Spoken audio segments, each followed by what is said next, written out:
Hey everyone, TimaeuSS here. Welcome to another NIKKE video. So this is going to be my day 1 recap, and we just had the day 1 reset. As you can see here, the daily missions have been reset, the daily quest, and we are now moving into day 2 of the closed beta test. So I'm just gonna collect everything. So I've got the SSR, the 10 SSR shards, which will get me enough to combine to make another SSR.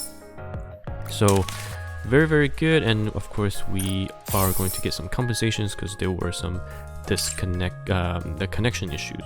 So yeah, I will this video will be me talking about how day 1 went, and also I'll have another video scheduled for release later on with my polls. So I have about 20 here, more than 20, plus the 10 tickets, so 30, and then the SSR shards. But I just wanted to give my first initial thoughts about the game. So far, I have been really enjoying it. I think the game is definitely top quality. There are more good to it than the bad, and I'll go over some of that. And of course, at the end of the closed beta test, I'll have a more in-depth video covering all the sides, but this is essentially my initial thought after the first day of replay. So I think what stands out is how smooth in terms of the animation. It looks really clean. The character models are very nice, and also the UIs are not really cluttered. It does look like it's a game from 2022. And looking at the voice acting, I think it's good. It's not abnormal or anything. I haven't listened to the Korean or the English one, so I can't comment on that, but the Japanese one sounds good. And yeah, the UI I really like. The units, as you can see here, and you can look at my SSR kind of unit list, the review video with all of their animations. I really like them. And of course, this is not all of the units that will be available on release, I think, but units like Scarlet, which we get for free on the 7th day, the design is just really good. You can feel that they are a bit unique, and I can't wait to see what they look like after Awakening or after the costume, the skins do come out. So yeah, in terms of, I guess, the difficulty level of the game, so the main story, I think it's fairly easy in terms of you can pretty much auto most things. You won't be progress capped, so that's really good. And the stories, it's kind of weird in the sense that you have to move around, so each node is actually your map for -1, -2, but I think for some you can sneak past. For these you can, but for the ones here you can technically not hit this one, but obviously you'll miss out on the rewards. But it's cool because it's unique in the sense that it's not just select a node and go there. And the story so far I think is great. If you haven't seen the chapter 1 story as part of the tutorial, you should check it out. It's very good. So yeah, that part I give it at least an 8 out of 10. The combat in this game is amazing. The gameplay is truly breathtaking. If you play it yourself, either on the emulator or on the phone, you definitely feel the fluidity. I think the only downside is that it does require very high specs, because some of the CBT testers, they said that it was making their phone really hot. So pardon me, it might be difficult for people with lower spec phones to run this at its highest quality. Speaking of quality, you can set your frame rates. So I think I set mine at 60 frames per second. Before I was running at 30. I didn't know it was there was a possibility to set it as 60.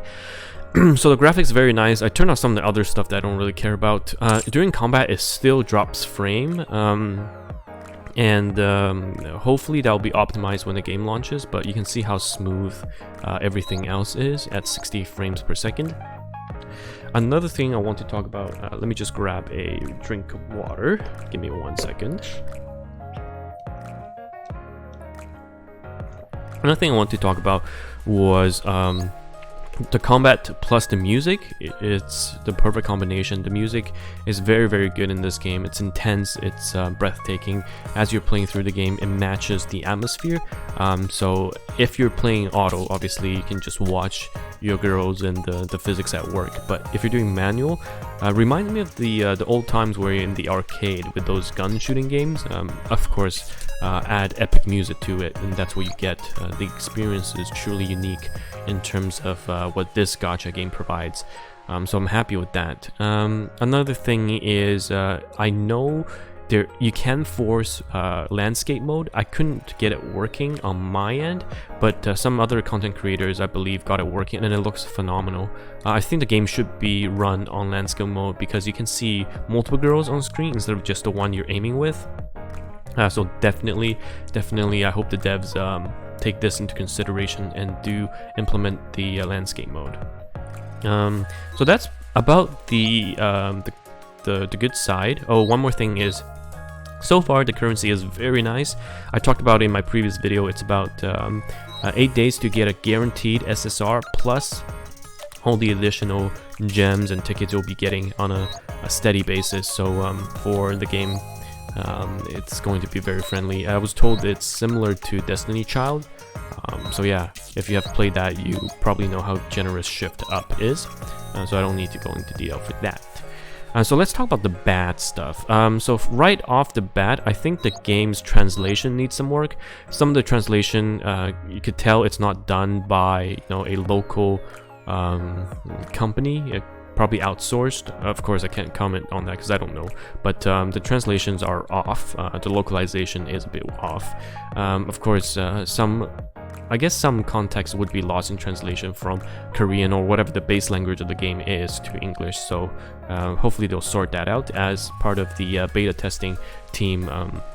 Everyone's feeding this back to the devs regarding what translations are a bit wonky. Another issue is I don't see a pity system. Of course we get a lot of SSRs, but there is no pity that I can see. In the summons, there is a wish list where you can wish for or increase the rate up for certain units, but if you look at that, it's 15 units and you can't select it, reduce it down to 1. So if it's 15 units, then it's just a general pool. So I don't know if that will be changed. The mileage here isn't a guaranteed unit. It's more of getting you some compensation that you get some EXP or some currency that's going to help your girls train. So yeah, I'm not sure about that. So I'll be curious to see if the devs do implement mileage and pity. Of course, this is different because we only have the standard banner. It could be that when we get actual focus banners or rate ups, things are going to be a bit different. There are more components in the game that's not unlocked, like Union, which is the guild system. And of course monetization is turned off, so you can't buy anything, so we can see the package, the shop and all that, so we don't know.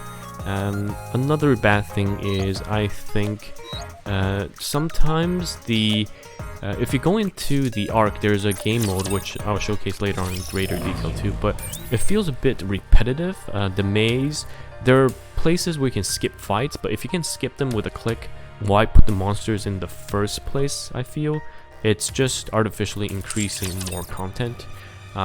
It's cool though because you're kind of doing the maze and you're trying to figure out what keys unlock which gate, but I think the combat could use a bit more work. Another thing is they need to fix some scaling issues for SRs and SSRs due to the breakthrough nature, the limit break nature. SSRs will always have a higher level cap than SRs, so it pretty much renders SRs useless. Unless I'm missing something, at endgame no one's going to be using SRs, right?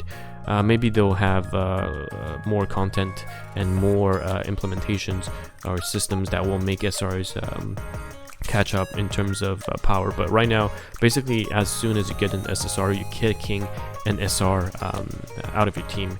And one thing they did do very well, I guess it's a pro as well, is you can reset the level and returns all the resources you have used, and it's really cheap, so you can invest heavily into a unit, and if you get something shiny that's better, then you can just swap to that. So that's a good thing. Server issues, I think that's the last bad aspect I would comment on so far. For day one, there were a lot of disconnects. Obviously, this is closed beta, so I don't assume the servers were set up to stress test. But frequent disconnects, sometimes we get a black screen, things are not loading properly. All of that is not uncommon in closed beta tests. But hopefully that gets sorted, because nothing sucks more than, you know, complete a stage and then all of a sudden you have to redo it because you got disconnected. But yeah, overall I think the game is off to a fantastic start. I personally really enjoy it. I would have to see how the devs respond to those feedback. For me, I think the most important thing is actually landscape mode at the moment. If they can get that going, I can show you how good it looks in landscape, and I'll be very happy to show that off. But yeah, that's my day one thought. I'm going to progress further. As you know, my job is sometimes whack in terms of schedule, so I'm going to release videos with a scheduled release on YouTube. So I will record the poll video after this, but it'll probably be released 6 hours later or something like that. But yeah, if you haven't subscribed, please do subscribe so you get notified when the video goes up, and hopefully I'll bring you more Nikke content. So thanks for watching.